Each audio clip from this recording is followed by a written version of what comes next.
Assalamualaikum warahmatullahi wabarakatuh. Bismillah walhamdulillah wassalatu wassalamu ala rasulillah wa ala alihi wa ashabihi wa man tabi'ahudahu wa wala wala hawla wala quwwata illa billah amma ba'du.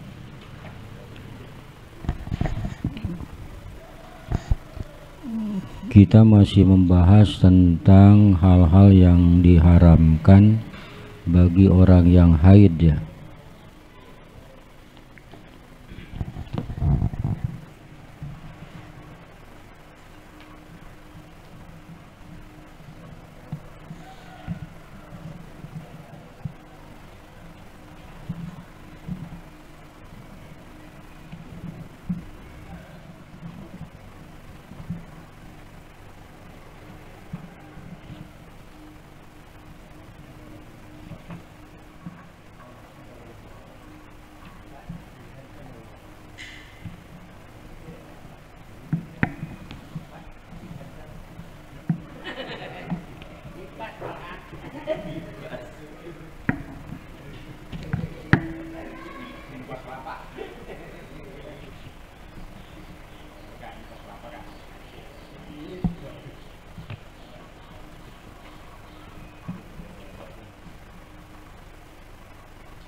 Bismillahirrahmanirrahim. Kita ulang dari wahamisuha ya.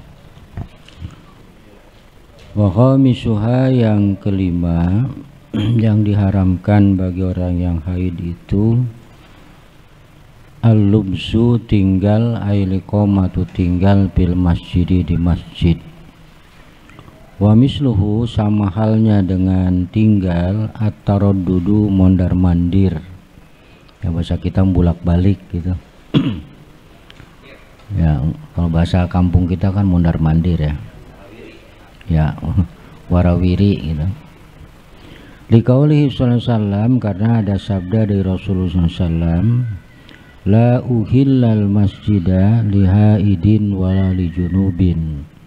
Aku tidak menghalalkan masjid bagi perempuan yang haid dan juga bagi orang-orang yang junub. Rawahu Abu Dawud an Aisyah radhiyallahu anha. Diriwayatkan hadis ini dari Siti Aisyah radhiyallahu anha bahwa Rasul menyatakan masjid tidak halal, berarti kan haram ya. Lawan dari tidak halal berarti haram bagi orang yang haid dan orang yang dalam keadaan junub ya. Wadakhala, dan termasuk fil masjid, dalam kata masjid, hawauhu. Hawauhu itu kalau bahasa kita mah tempat yang kosong ya, kayak tritikan lah gitu ya, termasuk tritikan masjid. Wa mattasala bihi, dan termasuk juga yang bersambung atau yang nyambung dengan masjid, min nahwi rawshin, rawsana atau min nahwi rawsana atau rawsanin kalau mau pakai tanwin, seperti misalnya rawsan itu kalau bahasa kita kanopi kali ya. Ya, kanopi lantai kedua itu biasanya ada itunya kan tuh, bikin bangunan buat istirahat di atas, itu termasuk itu ya. Wagosni sajaratin, begitu juga cabang puhunan, asluha, walaupun pokok atau batangnya horijun, keluar dari masjid, la aksuhu, tidak sebaliknya. Jadi begitu juga cabang puhunan yang batangnya itu ada di luar, tapi puhunnya ada di luar masjid, tapi batangnya nyender ke masjid. Berarti batangnya yang nempel ke masjid itu masih masuk hukum masjid. Ya.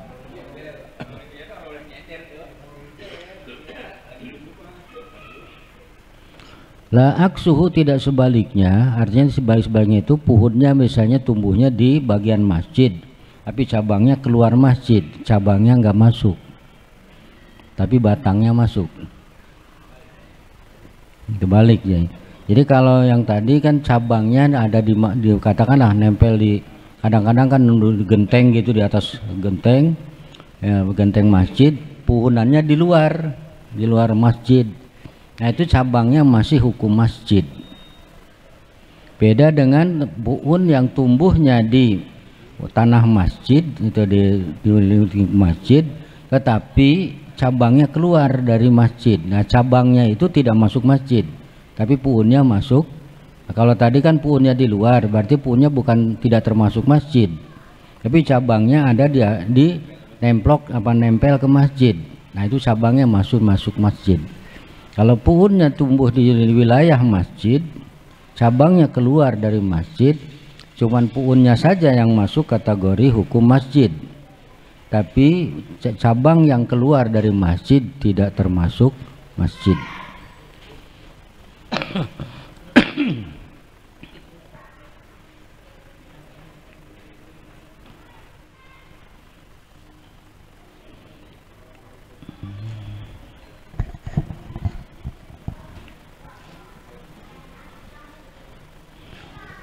Kemudian masih termasuk masjid itu adalah waroh batuhu. Kalau bahasa kita teras ya, teras masjid. Kalau orang Sunda kan tepas. Tepas rumah itu artinya tepas rumah bagian teras, bagian depan. Ya, jadi kalau di kita mungkin bahasa kita teras ya, teras masjid itu masih masuk masjid, termasuk kayak gini ya. Itu kan kita awalnya bukan, kadang-kadang kita nyebutnya di teras masjid ini. Nah, itu masih masuk kategori masjid, walaupun ini sudah dihukumkan disebutnya teras ya, itu masih kategori masjid. Jadi kalau dalam keadaan junub atau haid nggak boleh tinggal di situ. Makanya saya selalu sampaikan kepada ibu-ibu yang ke dalam keadaan haid mah tolong, karena ngaji kita ini masih lingkungan masjid ya, silahkan di rumah Bang Poni gitu, di rumah Pak Toha. Ya, kalau kan kedengeran juga kan pakai pengeras suara. Ya, termasuk tuh yang nyambung ke masjid. Itu tempat parkir tuh. Ya karena masih nyambung kan atasnya, masih nyambung ke masjid.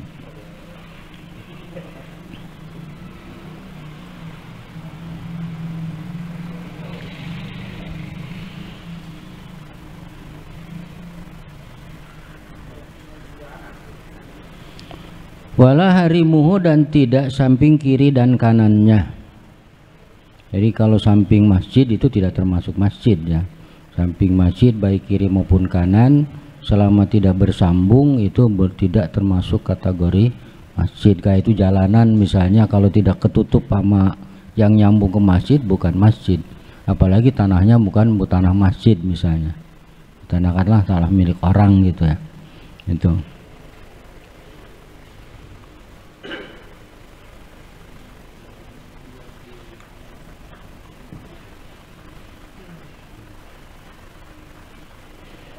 Farahbatul masjid, yang dimaksud dengan rahbatul masjid, teras masjid, hiya as-sahatul munbasitatu, yaitu adalah tempat yang luas yang biasa orang bisa dipakai munbasitatu yang cukup luas untuk ngobrol berkumpul gitu. Ya kayak ini kan luasnya. Itu termasuk disebutnya rahbah atau teras masjid. Wal harim, yang dimaksud dengan harim adalah mahaulahu, jadi yang ada di sekitar masjid ya. Minal mirfaki, daripada mirfak ya, dibaca qaf, aila gairu, aila ai kal mutbahi wa nahwihi. Jadi kalau yang dimaksud dengan harim itu artinya ada di sekitar masjid, kiri kanan itu di sekitar masjid. Itu tidak termasuk kalimat baki wanawi. Kalau jadi kayak dapur misalnya, matbah itu tempat masak ya. Jadi kalau ada misalnya dibangun tempat masak itu tidak termasuk kalau misah dari masjid. Nah, biasanya kan kalau di kita nggak punya dapur ya, nggak ada. Jadi kalau dapurnya misah gitu, dia samping masjid, dia tidak termasuk masjid. Faidatun, ini satu qaidatun, ini faidah ya, fa ya. Faidatun, ini satu faidah. La ba'sa bin naumi fil masjidi li ghairil junubi. La ba'sa, tidak menjadi dosa, bin naumi tidur, fil masjidi di dalam masjid, li ghairil junubi bagi orang yang tidak junub.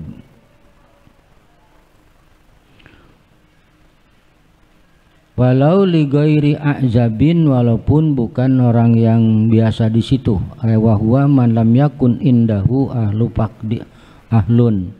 Jadi orang a'zab itu ya katakan orang asing ya, orang tidak dikenal. Itu artinya orang yang maksudnya bukan tidak dikenal ya. Wa huwa man lam yakun indahu ahlun, orang nggak punya keluarga. Katakanlah orang nggak tahu dari mana tuh orang, nggak ada keluarga di sini. Kemudian dia masuk ke masjid, tapi dalam keadaan tidak junub itu nggak masalah walaupun tidak dikenal. Cuman mungkin kalau zaman sekarang harus lebih hati-hati ya, karena sering jadi masalah gitu. Kadang-kadang orang ya bukan kita suudon ya, sering kejadian kan, orang bisa mundar-mandir masjid, begitu tahu paginya kotak amal hilang. Itu mah harus punya kehati-hatian dari pengurus masjid gitu. Nah itu untuk jaga-jaga. Tapi secara hukum dia masuk ke masjid walaupun orang itu bukan ahli di situ dan tidak ada keluarga, itu tidak ada masalah. Faqad sabata anna sahabas sufati, dan sudah nyata bahwa dulu pada masa Rasulullah ada sahabat yang disebut ahlus suffah. Ahlus suffah itu wahum, mereka adalah zuhadun minas sahabat, orang-orang yang zuhud ya. Zuhud itu tidak tidak mementingkan kehidupan dunia. Nah, zuhud itu artinya kalau makan cukup untuk hari itu selesai. Kalau misalnya dia pergi usaha gitu, misalnya ngojek, Buat subuh sehari misalnya cukup 50.000, udah dapat 50.000 udah nggak nyari lagi. Itu namanya zuhud, karena kebutuhannya cuma segitu.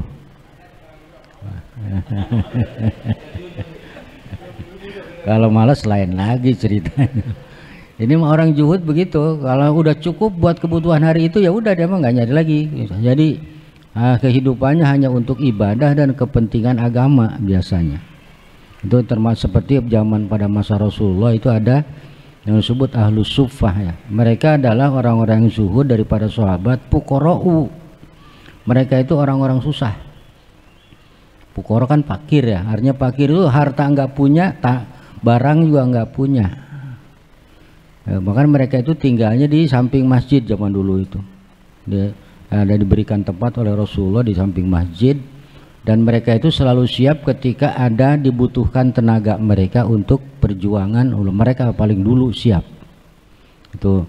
Dan mereka itu ya tadi itu kehidupan sehari-harinya itu cukup kalau misalnya usaha untuk hari itu dapat udah gitu. Kalau kita makan kalau dapat, wah ini ntar lebih gede lagi nih.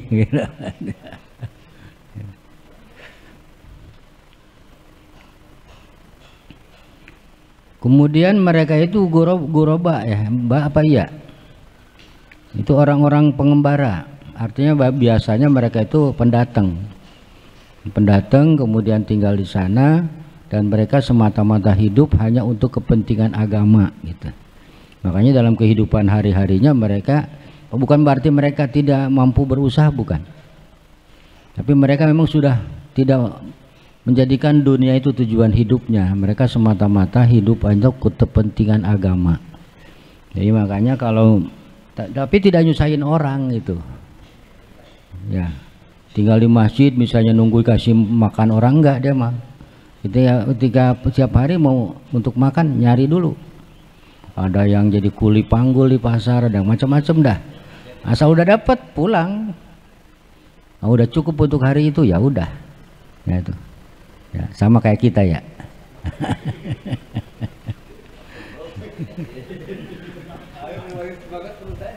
Itu yang disebut zuhud tuh kayak gitu. Jadi mereka tidak tidak mencari yang lebih dari kebutuhan untuk setiap harinya. Dan mereka biasanya nggak punya keluarga. Ya. Kan tadi disebut man salahu ahlun, nggak ada keluarga.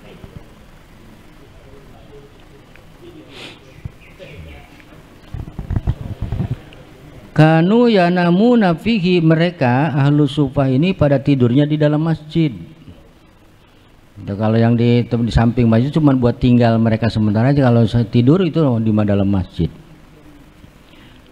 Fi zamanihi sallallahu alaihi wasallam, pada zaman Rasulullah SAW. Naam, demikian. Jadi artinya boleh orang tidur di masjid. Walaupun kalau zaman sekarang banyak malahan masjid yang masang tulisan dilarang tidur di dalam masjid, nah gitu kan. Banyak sekarang di masjid di mana-mana tuh, terutama di kota ya, tuh dilarang tidur di masjid. Padahal dalam hukum fikih itu sebenarnya tidak dilarang. Mungkin sekarang mah dilarangnya memandangnya dari sudut keamanan dan kebersihan. Ya, ketertiban masjid barangkali itu ya.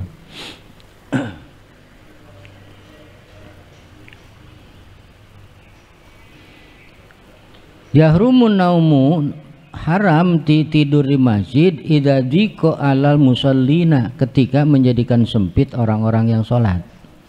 Gara-gara orang pada tidur, orang sholat susah berjamaah. Kebanyakan orang tidur.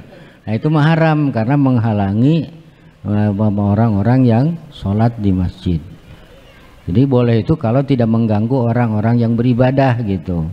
Misalnya tidur ada di pojokan, orang masih lega sholat di sono, nggak masalah. Tapi kalau orang tidur misalnya orang mau sholat berjamaah susah, nah itu malah yang itu mah haram hukumnya. Walaupun tidak dalam keadaan junub ya, ataupun haid.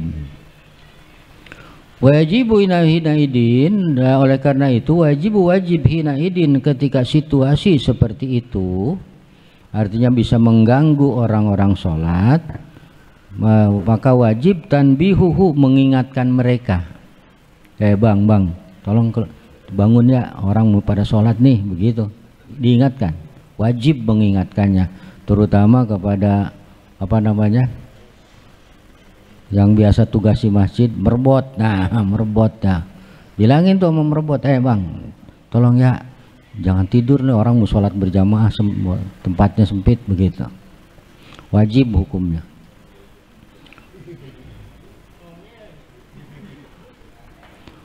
Wa yundabu, dan disunnahkan tanbihu man nama fi nahwi shaffil awwali, dan disunnahkan mengingatkan orang yang tidurnya itu malahan di depan, belum waktu sholat, belum waktu sholat tapi tidurnya di depan, dia di shaf awal, di barisan depan. Nah itu mah sunnah diingatkan walaupun belum masuk waktu sholat. Nah, apalagi sudah dekat masuk waktu sholat, dibilangin tuh, bang ini sebentar lagi zuhur, orang pada sholat, jadi abang kalau mau tidur pindah aja ke pojokan sono gitu ya. Jadi diingatkan karena nanti bisa mengganggu shaf awal, kan lagi orang tidur disolatin ya, itu orang tidur begitu bangun kaget dia orang pada sholat gitu. Makanya yang tidur di depan mah kudu dibilangin, pokoknya yang tidur di depan itu sunnah dibilangin, tapi dengan catatan sebelum sholat ya. Kalau udah sholat mah wajib tuh disuruh diurak ke belakang gitu. Nah apalagi kalau tadi menjadikan orang sholat menjadi susah atau sholat sempit, itu mah malah wajib mengingatkan mereka.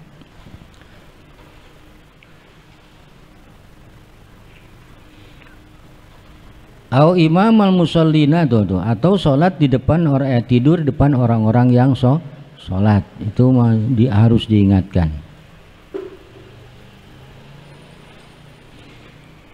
Walayan bagi, dan tidak selayaknya at-tasadduqu bersodakoh fil masjidi di dalam masjid. Wayal jamu, dan wajib man ro'ahu orang melihatnya, inkaru alaihi wa man'ihi wa man'uhu ya. Dan wajib lalizima, itu berarti wajib bagi orang yang melihat orang yang bersedekah di dalam masjid itu melarangnya dan mengingkarinya, in kudira, apabila mampu melarangnya. Jadi orang tiba-tiba datang ke masjid, orang lagi pada mau sholat, lagi ngeluarin duit, bagi-bagi duit ya. Itu sedekah kan, sedekah kan baik. Tapi di dalam masjid karena tidak boleh ada transaksi ya, tidak boleh transaksi jual beli, bayar hutang, jangan ada kalau bayar hutang di masjid keluar dulu dah dari masjid gitu. Karena di masjid tidak boleh ada transaksi yang sifatnya duniawi gitu. Nah, kalau habis ceramah udah di luar kasih gitu. udah biar keluar dulu gitu.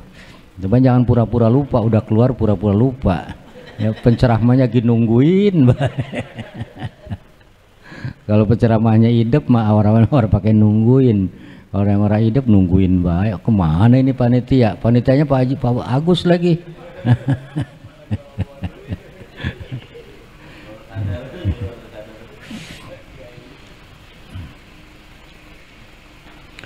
Wa yukrahu, dan dimakruhkan aswalu meminta-minta fihi dalam masjid, bal yahrumu, bahkan hukumnya haram, in syuwisa alal musallina, apabila mengganggu kepada orang-orang yang sholat. Au masya, atau juga haram berjalan amama sufufi, di depan shop. Au tahatta riqabahum, atau melangkahi pundak-pundak orang yang dalam shop. Jadi tidak boleh meminta-minta di dalam masjid ya, bahkan hukumnya haram apabila sampai menjadikan orang-orang yang sholat terganggu gitu. Kemudian juga dilarang atau meminta-minta sambil berjalan di depan shop tuh, di depan shop. Makanya kalau sebaiknya kalau nyari amal di masjid nggak usah pakai orang jalan ngelangkahin shop, cukup pakai apa, kotak aja barangkali ya. Makanya sebaiknya kotak juga ketika ada istirahat ya. Makanya kita anjurkan di Masjid Nurul Faji Jumat itu sambil baca sholawat, jadi orang udah dalam keadaan duduk, nggak lagi sholat.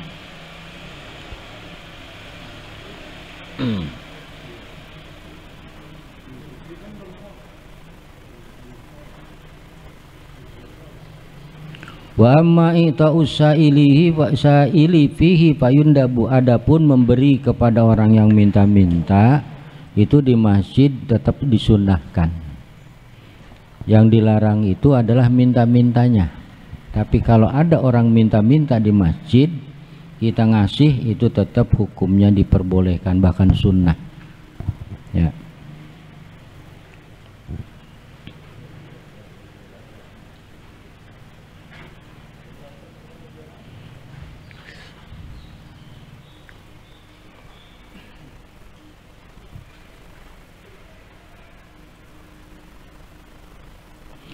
Wa yahrumu, dan haram ya.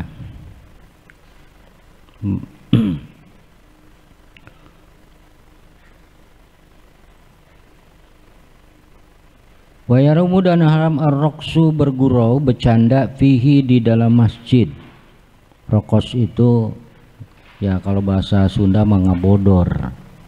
Ya kalau bahasa kita sekarang apa? Yang lawak gitu biar orang pada tawa. Oh, makanya kalau di masjid nggak boleh, termasuk juga penceramah kalau dalam masjid jangan bikin orang tertawa. Oh, karena itu dilarang. Ya, kita ingat dulu agak ada penceramah dari Cirebon ya. Jangankan orang itu, orang liwat aja dia nggak boleh karena dia memang serius selama itu. Dulu pernah kan ya, zaman almarhum siapa? Kipurkon ya.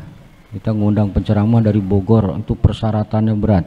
Gak boleh ada orang yang jalan di depan dia, gak boleh ada nyari dana, nyari amal itu.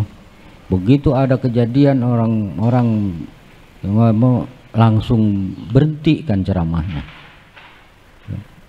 Karena itu apa yang kayak gitu ya. Jadi anu banget ya, ketat banget aturannya. Jadi wala yahrumu, dan haram ar-raqsu fihi. Jadi utamanya bergurau atau bercanda fihi, di dalam masjid, walau li ghairi syabatin, walaupun bukan kepada seorang perempuan. Seorang perempuan, syabah itu anak perempuan yang masih muda ya. Jadi walaupun sama-sama laki-laki, bercanda nggak boleh di dalam masjid, apalagi kalau bercandanya sama perempuan di dalam masjid.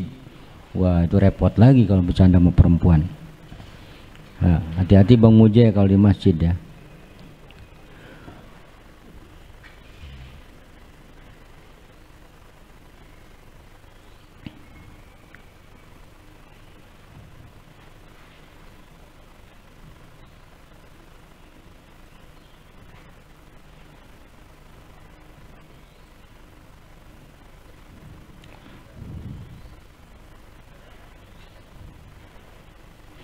Wa yahrumu, dan haram an-nattu. Nattu itu bukan melangkah ya, loncat kali ya.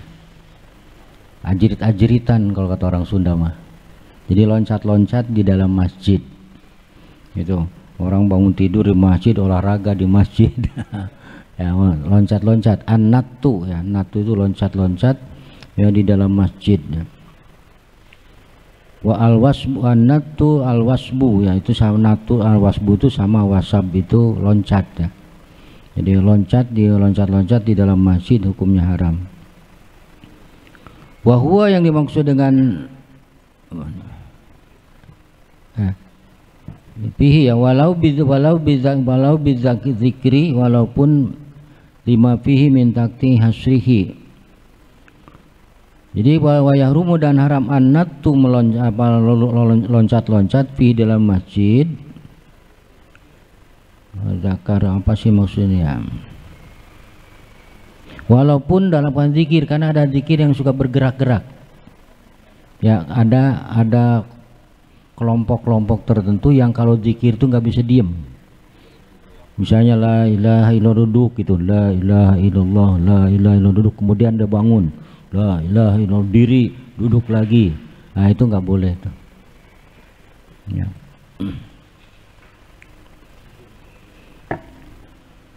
Jadi kiran sambil loncat-loncat. Memang ada kelompok-kelompok apa namanya, kelompok-kelompok apa bahasanya ya, ya itu yang punya zikirnya itu nggak diem gitu, bergerak gitu, mulai dari duduk pelan suaranya, tor tinggi-tinggi, bahkan tubuhnya juga bergerak, bahkan loncat-loncat. Sampai loncat-loncat itu nggak boleh, harus sampai diri ya. Lima fihi minantik min taqti'i hasrihi wa idza'i ghairihi, karena kalau dengan adanya bergerak dan loncat-loncat itu akan memutuskan ya, memutuskan apa namanya, memutuskan kehusuan ya. Hasri itu kan khusus. Jadi kalau dengan bergerak seperti itu bukan tambah khusyuk barangkali ya. Jadi dia akan justru idza'i ghairi, akan juga mengganggu orang lain. Kata idza itu, bahasa idza itu asalnya nyakitin, tapi yang dimaksud di sini ganggu. Coba orang kalau zikir misalnya di masjid juga diem gitu, ada orang sholat ya kan keganggu, atau ada orang tidur keganggu juga gitu. Jadi jangan sampai seperti itu.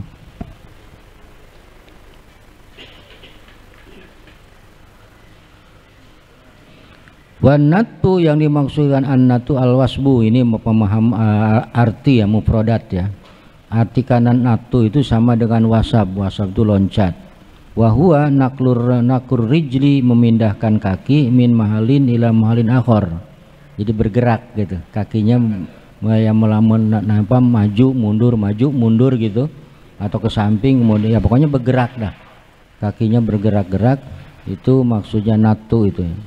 Ya kalau bahasa orang tua saya mah dulu nyebutnya loncat ya, artinya bergerak gitu,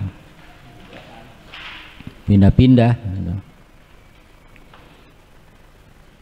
Marotan ba'da ukhra, jadi satu kali ke depan, tar mundur lagi ke belakang, kemudian ke samping, lalu ke samping, ke depan, ke belakang gitu.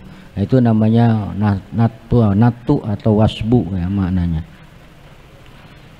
Wal hasru dan makna husru bidomisadi bidomil ha'i wasadi, jadi husuru ya, jamu hasirin. Jadi jamu hasirin itu jamak dari kata hasirun, wahwa yaitu albariyatul khosanah. Albariyatul khosanah itu makna lainnya adalah pindah tempat dari satu tikar ke tempat yang lain. Jadi akan menyempitkan itu ya, tadi kan disebutkan di atas tuh. Jadi kalau hasru itu akan memutuskan takti'i hasrihi. Jadi bisa jadi kalau misalnya tikernya bisa terpisah dari satu sama yang lain, atau dia pindah ke pisah yang lain, atau bisa jadi justru tikernya rusak karena gerakannya. Kalau tiker zaman dulu kan terbuat dari lingi ya. Ya itu daripada itu, sehingga kalau misalnya orang loncat bisa sobek gitu. Ya kalau sekarang sih karpet ya, kalau lo cuma loncat nggak bakal sobek sekarang mah, mungkin kakinya yang sakit malahan. Wasadisuha, yang keenam yang diharamkan bagi orang yang haid dan juga junub, qiraatul Qur'ani, membaca Al-Qur'an. Qala, berkata An-Nawawi, Imam Nawawi, fit Tibyani, dalam kitab Tibyan, sawaun kana ayatan aw aqalla minha, sama saja yang dimaksud dengan Quran itu walaupun itu satu ayat atau lebih sedikit atau kurang dari satu ayat.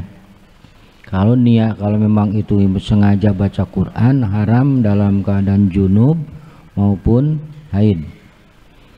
Wajuzu, dan boleh lil junubi, bagi orang yang junub, wal haidi, dan orang yang sedang haid, ijra'ul Qur'ani ala qalbihima min ghairi talaffudin.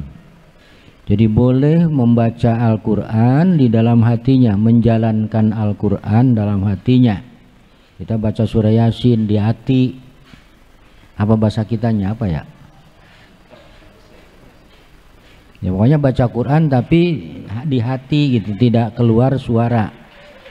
Min ghairi talaffudin, ya, tanpa ada suara. Ya, jadi di hati doang. Ya, bahasa kitanya apa ya? Nah, kalau ngerendeng mah ada suaranya. Ini mah di hati doang gitu.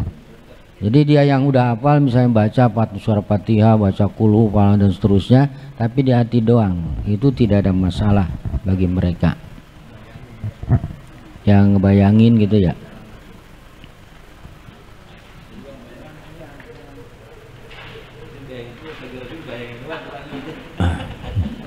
Wa yajuzu dan bolehlah huma bagi orang junub dan orang haid an-nadru fil mashafi melihat di dalam mashaf, ngelihat Quran itu boleh. Orang lain yang buka dia ngelihat boleh. Misalnya tadi kayak orang menjalankan bacaan di dalam hati, kemudian orang lain yang bukain tuh boleh tuh. Ini bukan dia yang buka, kalau buka mah kan sama dengan nyentuh tadi, haram. Ini mah dia cuman baca di hati, tolong bukain dah, misalnya itu saya baru sampai ayat itu, bukain gitu. Ntar udah begitu, tolong bukain lagi. Itu nggak ngelihat dia, ngelihat Quran, tapi tidak dia baca sampai ada suara, cukup di hati doang. Itu boleh.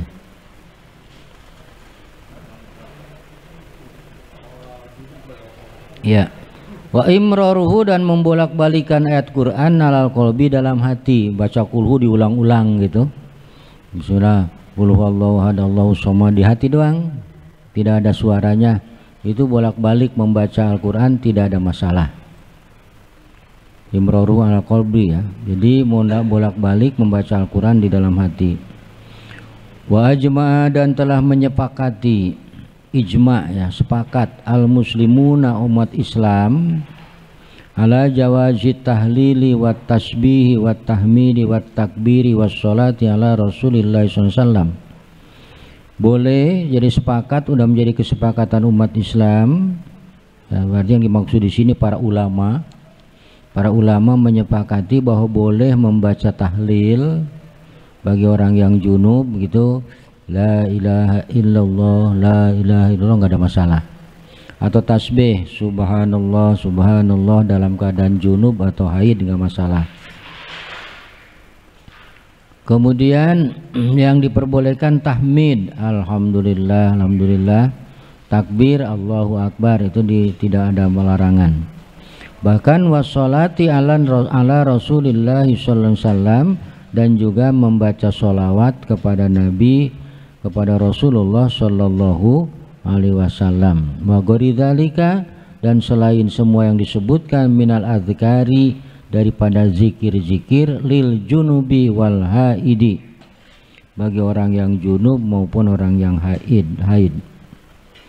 Qala ashabuna, berkata para ulama, ashab itu adalah para ulama Imam Syafi'i. Wa kadza, demikian pula idza qala, apabila berkata dua orang li insanin, kepada orang, maksud pakai alif lam enggak? Pakai alif enggak? Idza qala bagusnya enggak? Ada alifnya enggak? Lam alif ya. Ya, berarti apabila berbicara kok qala ya, kok tar dulu. Oh iya, kembalinya kepada junub dan haid ya. Wa kadza, demikian pula idza qala, apabila berkata orang junub dan atau orang yang haid li insanin, kepada seseorang, khudil kitaba biquwwah. Ada di Al-Qur'an kan ada ayat khudil kitaba biquwwah. Ada ayat itu ya. Itu kalau dia bermaksud dengan kata itu ya, wa qasada bihi ghairal Qur'an, dan tidak ada niat membaca Quran, fahuwa jaizun, maka itu boleh. Misalnya ada buku ngeletak gitu kan, orang lagi dalam keadaan junub atau haid, dia ngomong sama orang yang itu yang dekat ya, ya misalnya dia bilang khudil kitab biquwwah, tuh ambil tuh kitab itu dengan sungguh-sungguh. Nah itu kan itu ayat Quran, ada ayat yang seperti itu, khudil kitab biquwwah. Nah itu kalau dia tidak niat maksud membaca ayat Quran, maka itu diperbolehkan.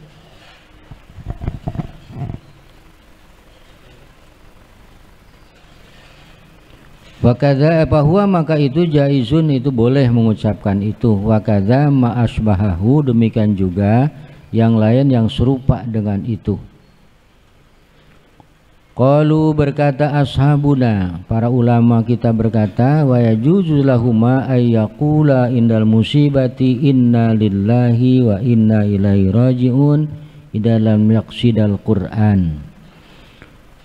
Dan boleh juga kata para ulama itu apabila seorang yang keadaan haid dan junub, misalnya ada musibah gitu, dia mengucapkan inna lillahi wa inna ilaihi rajiun, itu juga tidak ada masalah, artinya boleh. Tapi dengan catatan idza lam yaqsidal Qur'ana, kalau dia tidak bermaksud membaca Al-Qur'an, karena kata inna lillahi wa inna ilaihi rajiun kan ayat Qur'an dari surah Al-Baqarah ya. Alladzina idza asabatum musibah qalu inna lillahi wa inna ilaihi raji'un, itu kan Al-Quran. Tapi dia tidak niat baca Quran, niat ngambil lafadznya, makna lafadznya saja, tapi tidak niat baca Quran. Dia maksudnya cuma niat bahwa kalimat itu biasa dibaca ketika ada musibah.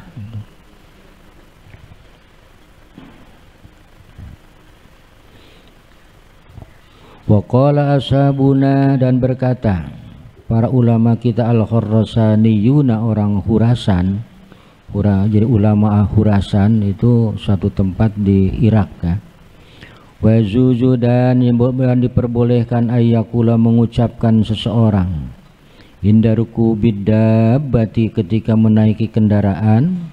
Jadi orang dalam haid ataupun junub, dia naik kendaraan. Dia begitu udah duduk di kendaraannya, naik bis misalnya. Kalau sekarang mah nggak naik kuda, naik bis. Kalau dulu mah kan naik kuda, naik onta gitu. Sekarang naik mobil misalnya, atau naik motor gitu. Dalam keadaan junub, dia bilang begitu udah duduk, sebelumnya menjalankan kendaraannya, dia membaca, dia ngucapin subhanalladzi sakhkhara lana hadza wa ma kunna lahu muqrinin. Nah, itu diperbolehkan, tapi jangan niat baca Quran. Nanti niatnya baca doa, baru masuk ke baca doa. Maksudnya mukrinin ya mutikina, jadi yang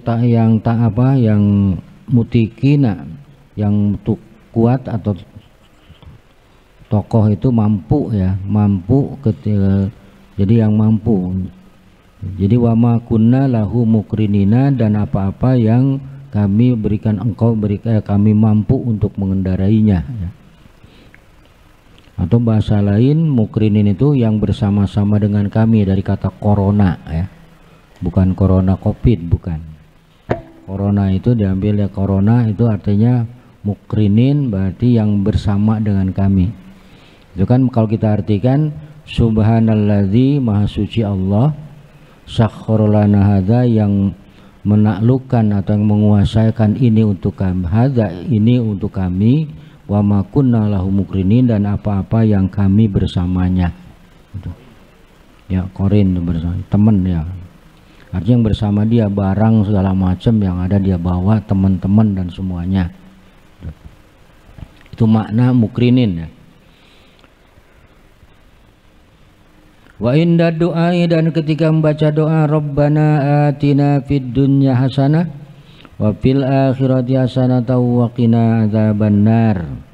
Dan juga tidak haram orang junub maupun orang haid dia berdoa, dan termasuk dalam doanya dia membaca Rabbana atina fid dunya hasanah wa fil akhirati hasanah wa qina adzabannar. Idza lam yaqsid bihil Qur'an, kalau tidak niat baca, niat ngambil doanya.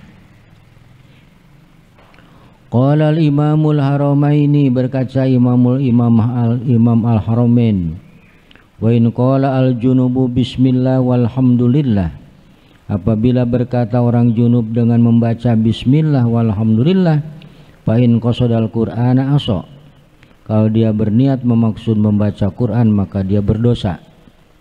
Wa in qasada dzikra aw lam yaqsid syai'an lam ya'sam, apabila wa in qasada dzikra, kalau dia bermaksud membaca zikir, aw lam yaqsid syai'an atau tidak bermaksud bertujuan apa-apa, cuman membaca aja, lam ya'sam maka tidak berdosa. Wa yajuzu dan bolehlah huma bagi orang junub maupun haid. Qiraatu ma nusikhat tilawatuhu, membaca ayat Quran yang sudah dihapus bacaannya walaupun hukumnya tetap berlaku. Seperti ayat yang sudah disinggung tempo hari adalah asy-syaikhu wasy-syaikhatu idza zanaya farjumuhumal battah nakalam minallah. Itu dulu ada ayat Quran seperti itu. Jadi asy-syaikhu wasy-syaikhatu idza zanaya farjumuhuma albattah nakalam minallah, yang artinya laki-laki dan perempuan apabila mereka berzina maka rajamlah mereka. Rajam itu lemparin dengan batu sampai mati ya, dilemparin batu sampai mati, dan yang lemparinnya orang-orang yang liwat ya, makanya ditaruhnya di pinggir jalan, di tempat orang ramai, di pinggir pasar gitu, pinggir jalan yang banyak orang liwat. Setiap orang liwat melempar tuh sampai mati ya. Itu ayatnya udah nggak ada di Quran, sudah dihapus, tapi hukumnya tetap masih berlaku ya, walaupun mungkin di Indonesia belum berlaku itu ya. Kalau di negara-negara yang melaksanakan hukum Islam itu tetap berlaku ya. Karena yang berhak mendirikan hukum itu tentu saja yang punya kekuatan adalah pemerintah. Coba kalau misalnya rajam itu boleh setiap orang melaksanakan, kacau dunia, bener nggak? Ya kalau setiap orang boleh ngelaksanain rajam, kedengeran di Pondok Jaya RT 6 ada orang berzina, geruduk orang, ya jadi masalah itu. Ya kan, pasti akan jadi masalah karena ya, hukum itu yang harus melaksanakan adalah pemerintah melalui pengadilan, tentunya kan harus diadili dulu ya. Rasulullah kan kalau menerima pengaduan itu tidak langsung diterima begitu aja. Orang yang ngaku, ya Rasul saya telah berbuat zina sama seseorang, barangkali cuma tidur bareng doang, itu artinya untuk menghindarkan rajam. Jadi ya Rasulullah tidak langsung kepada diponis, oh kalau gitu kamu harus dirajam, tidak. Barangkali kamu kesalahan kali, bukan berhubungan tapi cuma tidur bareng, enggak ya Rasul beneran. Barangkali cuma numpangin paha doang, enggak. Kalau orang bener-bener kan nggak mau gitu, pasti dia itu. Maka kalau sudah diyakini baru dilaksanakan. Makanya yang harus menegakkan itu ke pemerintah, melalui pengadilan dulu. Tidak asal dituduh aja orang udah langsung dihukum, nggak bisa. Harus dibuktikan dulu, harus ada kalau itu. Kecuali pengakuan. Kalau pengakuan mengaku tidak perlu saksi. Kalau orang nuduh harus ada saksi, berat lagi saksinya. Saksinya kalau nuduh berzina harus 4 orang, semua harus ngelihat perbuatannya, bukan katanya. Kalau cuman katanya nggak bisa jadi saksi untuk perzinahan. Tuh harus dibuktikan. Ya, mungkin kalau sekarang lebih mudah karena bisa ada CCTV barangkali ya, dipoto gitu ya, itu kan lebih mudah. Kalau dulu dipelototin begitu belum tentu semua orang bisa ngelihat. Paling katanya, kata si anu pak, itu katanya nggak boleh ya. Sekali lagi tidak dilarang membaca ayat Quran yang sudah dinasakh. Nasakh itu sudah dihapus ya, tulisannya sudah tidak ada dalam Quran yang sekarang, walaupun hukumnya tetap berlaku, termasuk seperti ayat rajam ini. Jadi awasyaihu, orang laki-laki, wasyaikhatu dan perempuan. Kenapa kata syaikh itu kan tua, maksudnya udah dewasa ya. Jadi orang-orang sudah dewasa melakukan zina, maka ke mereka rajamlah mereka albatah, pasti ya. Albatah itu artinya wajib gitu bahasa kita, pasti harus gitu. Itu nakalan sebagai pelajaran minallahi, dari Allah, itu artinya begitu. Intaha, selesai pembahasan. Jadi secara umum kalau kita simpulkan daripada tadi itu, bahwa membaca ayat Quran kalau diniatin baca Quran walaupun cuman satu huruf sekalipun tapi diniatin baca Quran, maka itu haram hukumnya bagi orang yang junub dan haid. Tapi kalau membaca Quran tidak diniatin baca Quran, niat zikir, niat doa gitu kan, bahkan sebagian ulama mengatakan niat wirid misalnya, itu tidak, dan zikir itu kan masuk wirid ya, itu tidak ada masalah walaupun itu ayat Quran. Orang sebelum tidur biasa baca ayat kursi misalnya, kemudian habis punya gawean sama bininya, belum begitu mau tidur baca ayat kursi.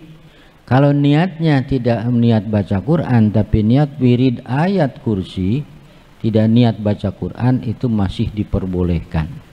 Begitu juga kalau dia berdoa, bertasbih, mau tidur baca tasbih dulu. Baca tasbih orang kalau mau tidur. Itu baca tasbih, tahmid, takbir, tahlil, baca sholawat kalau mau tidur gitu. Ya, itu tidak ada larangan dalam kalau baca tasbih, tidak ada larangan ya. Kalau pun baca ayat Quran, kalau tidak diniatin Quran, niatnya zikir, itu tidak ada masalah ya. Atau sama sekali tidak ada niat zikir, tidak ada niat baca Quran, terlepas begitu aja itu ucapan. Karena udah terbiasa, misalnya mau tidur nggak pakai niat lagi, udah baca baik, itu secara hukum bagi orang yang junub maupun yang haid hukumnya diperbolehkan, artinya tidak haram. Wasabiuha ya intaha, selesai kaulun Nawawi, pendapat Imam Nawawi radhiyallahu anhu ya, bukan Syekh Nawawi. Kalau baca kata ashab itu jadi muridnya Imam Syafi'i ya gitu. Kalau Syekh Nawawi kita biasanya disebut Syekh ya, kalau Imam Nawawi itu sebut imam ya, Imam Nawawi dan Imam Rafi'i. Wasabiuha yang ketujuh, yang haram bagi orang yang haid adalah as-saumu, puasa. Pamata nawat, apabila seorang yang junub niat as-sauma, puasa, haruma maka haram alaiha, haruma maka haram puasa alaiha baginya. Wa amma idza lam tanwi, kalau dia tidak niat mau puasa, wa mana'at nafsaha ta'ama wasyaraba, tapi dia tidak mau makan dan minum, fala yahrumu alaiha, maka tidak haram. Orang dalam keadaan haid karena keluarganya lagi pada puasa, apalagi anaknya baru belajar puasa, saya nggak makan hari ini, kasihan anak-anak nanti ngikut buka misalnya. Tapi tidak niat puasa dia, cuman nggak makan aja, nggak mau makan, nggak mau minum ya. Apalagi misalnya menjaga supaya anak-anaknya tetap melaksanakan puasa, anak yang baru belajar gitu. Nah itu tidak haram, tapi tidak niat puasa. Fala yahrumu alaiha li'annahu la yusamma sauman, karena walaupun tidak makan dan tidak minum, kalau tidak niat mah tidak disebut puasa. Makanya bagi orang yang berpuasa, kalau tidak niat berpuasa, maka puasanya tetap harus dilaksanakan tapi wajib qada. Misalnya kita biasanya niat gitu kalau di kita kan barengan sholat tarawih ya, habis sholat tarawih baru niat, ini mah nggak ngikut sholat tarawih misalnya di rumah, lupa niat tuh. Begitu ingat udah pagi. Nah, secara hukum puasanya tetap harus dilanjutkan, tetapi nanti wajib qada karena puasanya nggak sah karena tidak niat. Jadi nggak boleh dibatalin. Ya, jadi wajib imsak, bahasanya nanti dalam bab puasa ada wajib alai imsak. Dia wajib nggak boleh makan, nggak boleh minum walaupun tidak niat. Nah, jadi sama dengan orang puasa. Cuman hari itu nanti wajib qada. Nah, sekarang apakah ada pahalanya dia tidak makan minum? Tetap dapat pahala, kalau wajib kan dapat pahala.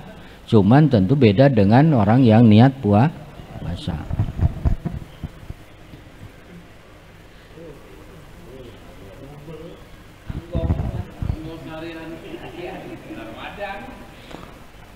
Wal aujau menurut pendapat yang lebih kuat annahu bahwa sungguhnya lam yajib alaihi aslan, bahwa puasa itu sama sekali tidak wajib, memang dasarnya tidak wajib puasa.